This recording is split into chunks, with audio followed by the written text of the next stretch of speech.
Kapa flour. Sasalain ko. Para masala yung kailangan salain para makita natin kung may buo-buo at may mga bagay-bagay na nakasama sa ating flour. Yan. 1 1/2 teaspoon na baking powder. 1 teaspoon salt. Ano natin to? I-mix natin to combine all ingredients. Set aside natin to. Set ako ng ganito kalaki na butter. Kailangan room temperature. Mag-add ako ng white sugar, 1 cup. Kailangan ng butter is nasa room temperature, hindi siya lusaw. Then, mix lang natin to, haluin lang natin hanggang sa mahalo lahat.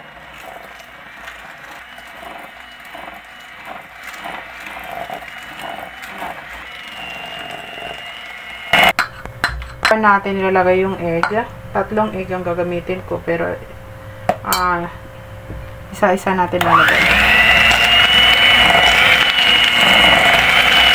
Susunod na natin yung next na itlog.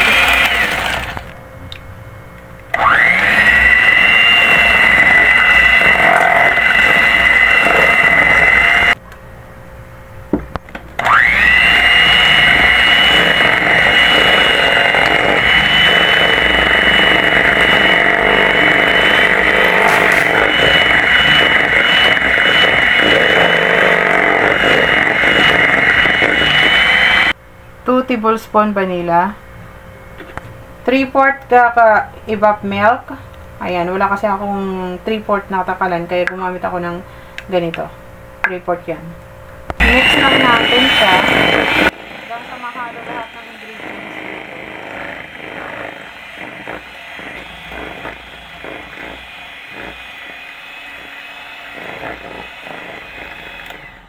Halo lang natin dito sa dry ingredients. Halo lang natin bahagya to para hindi siya tumalsik yung mga dry. Lang natin to.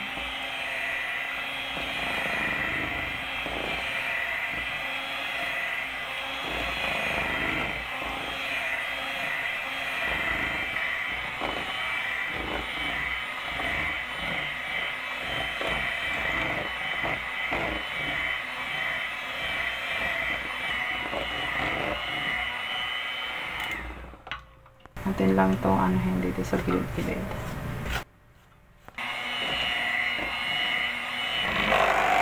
Vanilla cupcake for today's.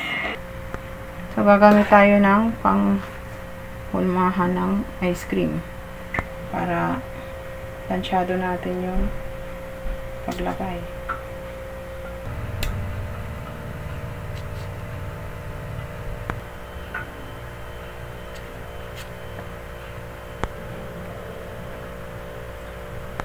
Ready na to bake.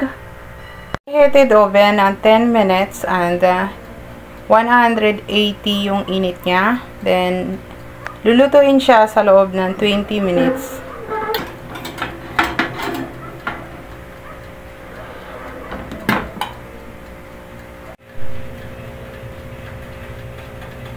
Ready to serve na to ang ating vanilla cupcake in the house. Pwedeng pang negosyo to. Kain tayo! This is a vanilla cupcake, guys. It's so fluffy. Yeah, the texture is so good. And then, yes, fluffy, guys. See? Very good. The texture is so good. Wow! Perfect! Yung kanyang tamis, sakto lang. Hindi siya matamis. Perfect na perfect, guys. Kasi sobrang fluffy niya. Bagay na bagay siya this coming holiday, guys. Try nyo to. Hindi kayo magsisisi pag sinubukan nyo to. At mahilig talaga ako sa cupcake. cheesecake pala. Ang gawa ko ay, this one is vanilla. I like vanilla. Vanilla cupcake. Yummy. Nagustuhan ko talaga siya at magugustuhan din doon ng mga bata, guys. This coming holiday. At saka pwede nyo gawing business din. Ang sarap.